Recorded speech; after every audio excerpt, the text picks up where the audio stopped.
नौजवान था और यतीम भी था। शौक बन गया दीन पढ़ने का। महल्लेदार इलाके वाले कहने लगे कहाँ से कमाएगा, ना बाप है, ना माँ है, ना घर है, कहाँ से। हजरत रूमी कहते हैं नौजवान ने जंगल में झोंपड़ी लगा ली। वहाँ वो सुबह मदरसे जाता, शाम को जंगल में रहता, वहाँ अल्लाह अल्लाह करता, सबक याद करता। एक दिन बादशाह की बेटी रास्ता भूल गई, जंगल में आई सहेलियों के साथ, बॉडीगार्ड भी साथ थे, पर रास्ता भूल गई। खोती खोती शाम हो गई, ऐसी खोई कि जब रात गहरी हो गई तो आके उस नौजवान के पास रुकी और चिल्लाने लगी।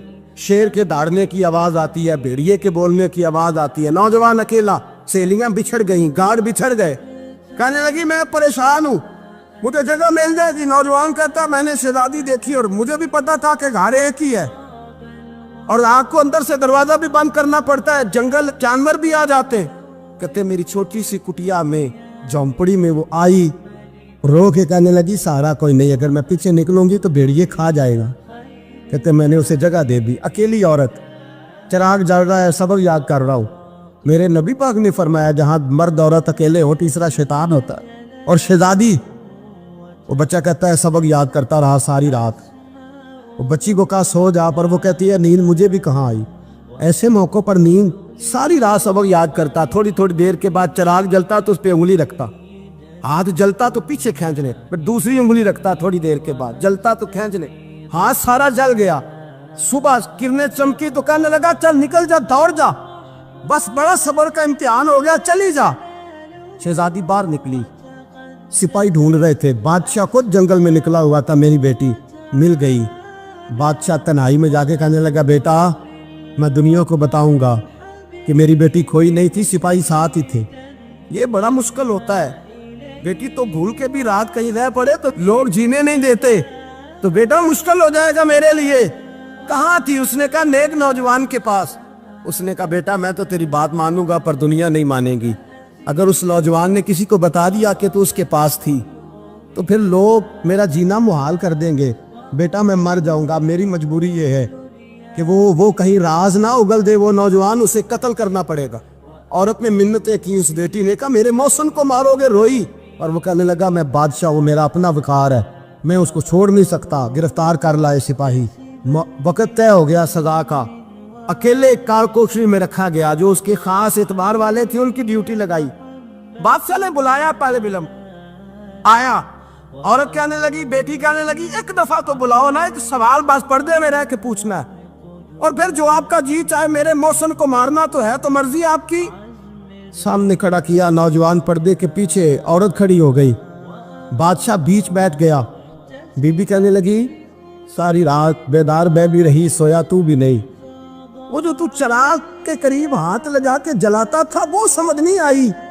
नौजवान रो पड़ा, कहने लगा क्या करूं, मैंने रसूलुल्लाह का दीन पढ़ा है, क्या करूं, मैंने हुजूर का दीन पढ़ा है। मैंने पढ़ा है कि जानी को सबसे नीचे दोज़ख के सबसे निचले दर्जे में जलाया जाए, उसे जहन्नमियों का पीप और रेशा पिलाया जाए, कंद खिलाया जाए। ये रवायतें पड़ी हुई थी। थोड़ी थोड़ी देर के बाद शैतान मुझे कहता था बदकारी कर ले। मैं अपना हाथ उसी वक्त जब शैतान मशवरा देता तो मैं आग पे करता। मैं कहता अगर ये बर्दाश्त हो गई तो वो भी हो जाएगी। जब हाथ जलता तो मैं समझ जाता नहीं तुझसे तो ये नहीं बर्दाश्त होती तो वो कैसे होगी। फिर मुझे शैतान मशवरा देता कोई देख नहीं रहा तो बुलाने नहीं गया, खुद आई, मैं दूसरी उंगली लगा देता। मैंने हाथ जलाया और मैं समझ गया जब छोटे से चिराग की इतनी सी शमा की आग ने बर्दाश्त होती तो दोज़ख कैसे बर्दाश्त होगी। कहता मैं बाज आया। बादशाह ने ये कहानी सुनी, लफ्ज सुने तो चीख मार के रोया।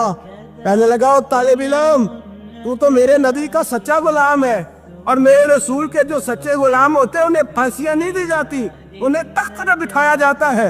अब तुझे सजा नहीं होगी बल्कि मैं अपनी बेटी का निकाह तेरे साथ करूंगा और मेरे बाद इस सल्तनत का बादशाह भी तू ही बनेगा।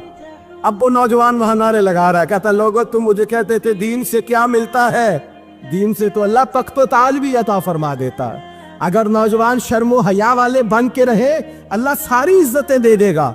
देखे ना अल्लाह के फजल से इज्जत मिलती है और जब कोई इज्जतदारों जैसा काम ही ना करे। एक बात और अर्ज करनी है पर वक्त थोड़ा रह गया। जवानों मैं ना जब कभी परेशान होता हूँ ना तो मैं ये वाली बात खोल के पढ़ता हूँ। वाला ये बात ढारस बनाती है, ढारस توانائی دیتی ہے, پورا مضمون باندھا ہے. اعلیٰ حضرت کہتے ہیں بیروپیہ تھا, مداری, روح بدل بدل کے دکھایا کرتا تھا, بادشاہوں سے انعام لیتا تھا. ایک دن اورنگزیب عالمگیر کے پاس آ گیا, کہنے لگا میں روح بدلوں گا, اگر آپ پہچان نہ سکے تو میں انعام لوں گا. آپ نے فرمایا میں کوئی ایسے ویسا بادشاہ نہیں, کہا مجھے دھوکہ دینا مشکل ہے. کہا نہیں, میں روح بدلوں گا. حضرت اورنگزیب عالمگیر بڑے نیک بادشاہ گزرے, بڑے پرہیزگار. وہ بے روپیہ کہنے لگا میں روح بدلوں گا, آپ نہیں پہچان سکیں گے. فرمایا چل جتنا تیرے اندر زور ہے لگا لے. حضرت نے اعلان کیا کہ میں نے فوجی بھرتی کر دیں, 2 ماہ کے بعد ٹیسٹ ہوگا. وہ 2 مہینے دوڑتا رہا, رنگ روپ بناتا رہا, آیا ٹیسٹ دینے, 2-3 سپاہیوں کا امتحان لیا. اس کی باری آئی تو 10 روپے دیے, کہنے لگے تیرے آنے جانے کا کرایہ میں نے تجھے پہچان لیا ہے. کچھ دنوں کے بعد جانے لگے سفر پر, تو بھکاری آ گئے خیرات مانگنے. اس نے بھی سارے منہ پر سیاہی مال لی, کپڑے پھاڑ لیے, سر کے بال مڈا لیے, پگے تک کٹا لی, بدرنگ ہو کے آیا. کاسا آگے کیا تو حضرت نے 10 روپے ڈالے, کہنے لگے تیرے آنے جانے کا کرایہ میں نے پہچان لیا ہے. کچھ دن گزرے تو ٹیچر کی ضرورت تھی. اس نے منہ سے بڑی کر لی, داڑھی نکلی لگا لی, سر پہ جنا کیپ پہن لی, ایک شیروانی لے لی اور ہاتھ میں چھڑی پکڑ کے آیا. کہنے لگا میں استاد ہوں, 2-4 بندوں کا امتحان لیا, اس کی باری آئی تو 5 روپے دیے, 10 روپے دیے, کا تیرا کرایہ میں نے پہچان لیا. 2 سال گزر گئے. وہ جب بھی آتا حضرت پہچان لیتے.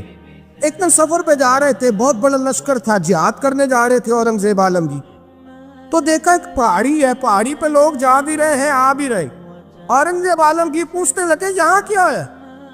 کہنے لگے بابا جی بیٹھے ہیں دعا کرتے ہیں, اللہ کے نیک بندے ہیں.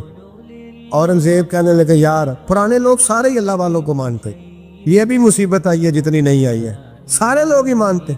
کہنے لگے ذرا میں دعا نہ کرا لوں, بچے کام جا رہا ہوں. اورنگزیب بادشاہ تھے, بادشاہ لوگ نازک مزاج ہوتے ہیں. گھوڑے سے اترے, بڑی مشکل سے پہاڑی پہ چڑھے, اوپر گئے تو لائن لگی ہے, بابا جی غار میں بیٹھے. کہنے لگے میں نے ملنا, میں اورنگزیب ہوں. انہوں نے کہا ہمارا بابا اس طرح کا پیر نہیں کہ امیر آئے تو رنگ اور ہو, غریب آئے تو اور ہو, یہاں اگر ملنا ہے تو لائن میں لگ جاؤ, سب ایک جیسے. اب لائن میں کھڑے ہو گئے, 50 آدمی آگے تھے, کہتے ہیں 51واں نمبر تھا. تھک گیا دھوپ میں کھڑا کھڑا. جب میں پہنچا غار کے دہانے تو میں نے بابا جی کے چہرے پہ نظر ڈالی تو بڑا نورانی چہرہ, بڑی خوبصورت لب و لہجہ. میں نے کہا میرے جیسا آدمی بھی پگڑی باندھ لے تو اچھا لگنے لگ جاتا ہے, بڑا خوبصورت انداز. کہتے ہیں میں ان کے پاس اتحیات کی حالت میں بیٹھ گیا. میں نے کہا حضور میں جا رہا ہوں جہاد کرنے, دعا کرنا. بزرگوں نے ہاتھ اٹھائے, اللہ اس کی مدد فرما, دین کو غلبہ عطا فرما, اسے دین کا سچا پکا سپاہی بنا. پھر تھپکی دی, 2-4 نصیحتیں نکال ڈالی. دیکھنا ظلم نہ کرنا, زیادتی نہ کرنا, جب تم جیت کر نہ کرنا, غرور نہ کرنا. نصیحتیں بھی کر دی. کہتے ہیں اب جب میں اٹھا تو 2-4 دینار بطور نذرانہ مسلح کے نیچے رکھے, اور الٹے قدم جب میں غار سے اترا انہوں نے رومال جاڑا اور اٹھ کے کھڑے ہو گئے. کہنے لگے آج نہیں تو نے پہچانا, آج نہیں تو نے پہچانا, میرا انعام بنتا ہے, آج نہیں پہچانا, لا پیسے. اورنگزیب کہنے لگا یار تو نے حد کر دی, کہاں چڑھا کہاں کھڑا رہا, دھوپ میں تھک گیا, کمال کر دی بھائی تو نے. پتا تو کیا لے گا, اب تو جلدی بتا, وہ کتنے لوگ پیچھے دھوپ میں کھڑے ہیں, لشکر سارا کھڑا ہے, کیا لے گا؟ اس نے کہا سب سے قیمتی ہیرے وہ ہے جو تیرے سر کے تاج میں لگے ہوئے, مجھے تیرا تاج چاہیے. او بھائیو سننا اور یاد رکھنا, میرے اعلیٰ حضرت کہتے ہیں بادشاہ نے سر کے اوپر سے تاج اتارا, بہروپیے کے قدموں میں رکھا اور کہنے لگے یہ لے, اور یہ تو تیرا مانگنے پر میں نے دیا ہے نا, میں واپس آتا ہوں تو آنا میں اپنی مرضی سے بھی تجھے دوں گا. تو نے اورنگزیب جیسے بندے کو دھوکہ دیا, آنا میں اس وقت بھی دوں گا. وہ دے کر بس بات ختم ہو گئی, حق ہو گئی. دے کر کہتے ہیں جب میں پلٹا نا واپس, بہروپیے نے آواز دی بادشاہ ٹھہر جا. تو میں نے پلٹ کے دیکھا تو کہنے لگے یہ اپنا تاج لے جا, اٹھا اور لے جا.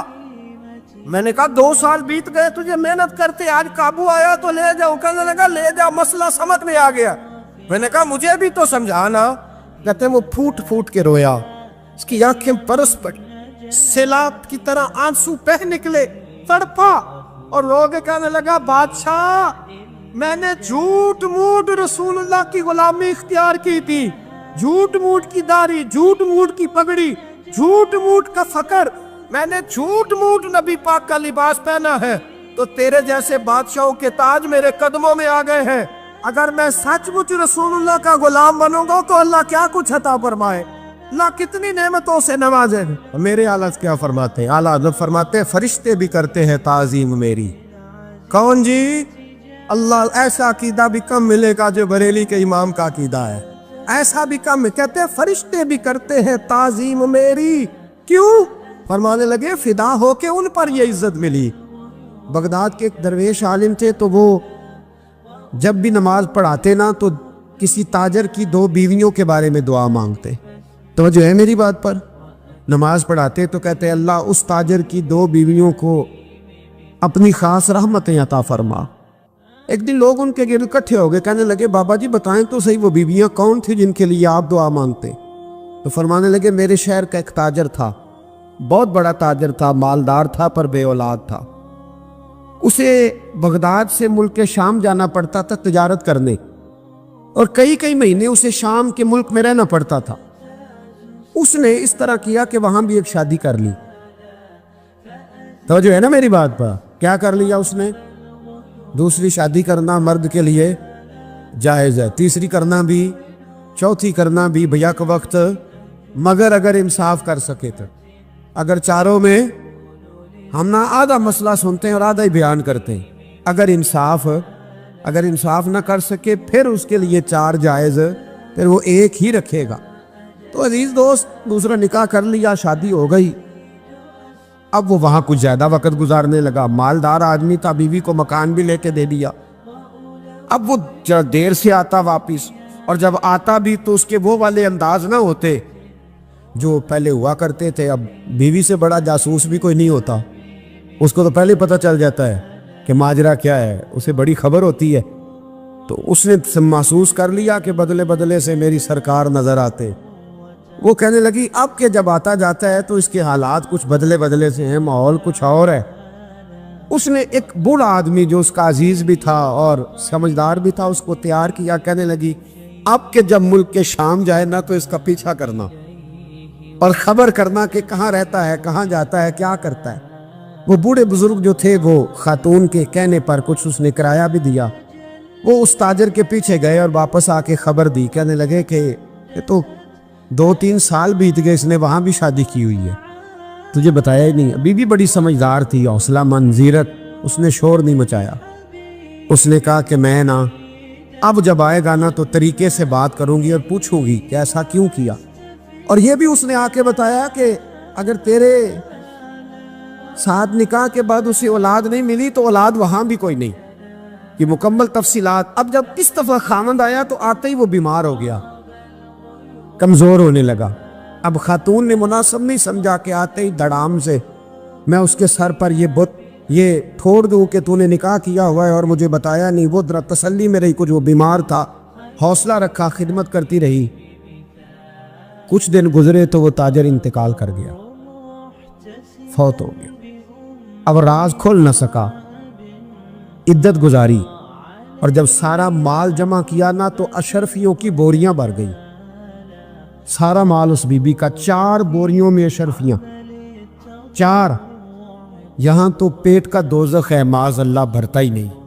हाल में मजीद, हाल में मजीद। वो जो कहते थे ना कि बस बाहर चला जाऊं और बाहर मैं कुछ थोड़े से पैसे कमा के 2-3 साल में लौट आऊंगा, फिर यहाँ आके कोई कारोबार करूंगा, वो गए हैं तो वापिस नहीं आए। वो जो कहते थे ना बस मैंने इतना सा कारोबार करना है कि मकान बन जाए, उन्होंने 4 मकान भी बना लिए हैं, लेकिन ब्रेक हल में मजीद की दौड़ है। अब 4 बोरियां उस औरत ने छुपाए रखी। कोई बंदा नहीं जानता बगदाद में कि मुल्क के शाम में ताजर की दूसरी बीवी भी है। जब वो फारिग हुई तो उसने उस बूढ़े जासूस को फिर बुलाया और 2 बोरियां ऊंट पे रखी, खुद भी साथ बैठी और मुल्क के शाम गई। अल्लाह अकबर। वो बुजुर्ग कहते हैं मैं ऐसे नहीं दुआ करता। उसको जाके कहने लगी मैं अकेली वारिस नहीं हूँ, आधे की वारिस तू भी है।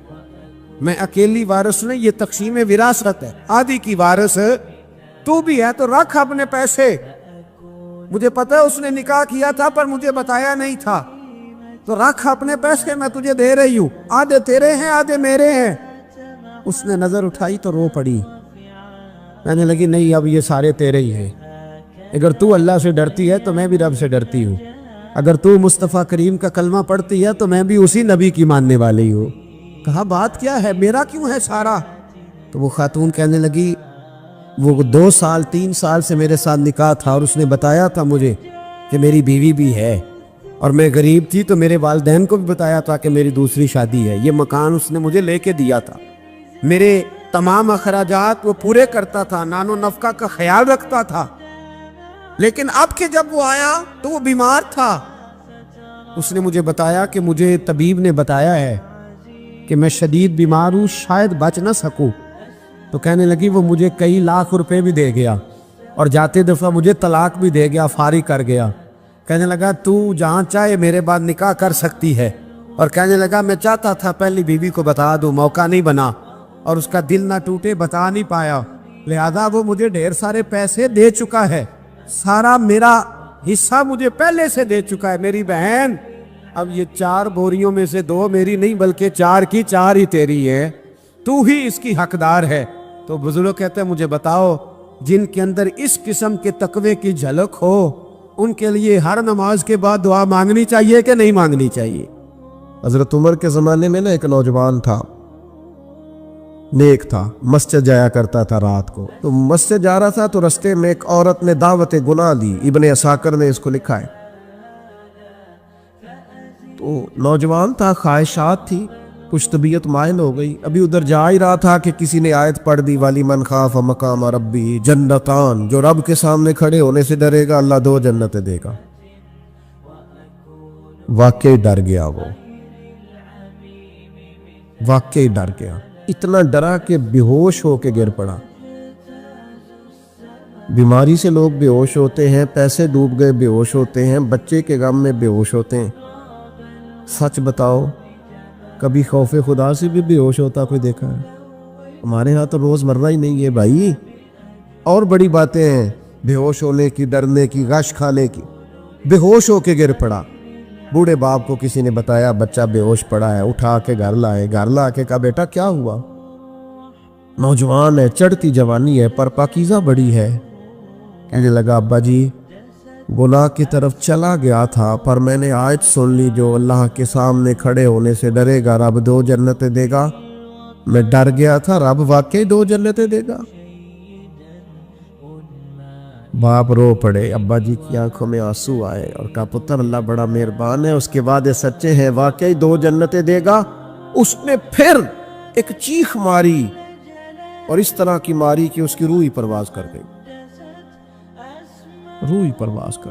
کشتگان خنجر تسلیم را، عشق کی خنجر سے قتل ہو گئے لوگ۔ صبح حضرت عمر کو پتا چلا کہ انہوں نے تو رات جنازہ بھی پڑھ دیا، تدفین بھی کر دی۔ جناب عمر فرمانے لگے اتنا نیک نوجوان خوف خدا سے دنیا سے چلا گیا، مجھے کیوں نہیں بلایا میں جنازہ پڑھتا؟ فاروق اعظم فرما رہے ہیں میرا شوق تھا میں اس کا جنازہ پڑھتا۔ کہ حضور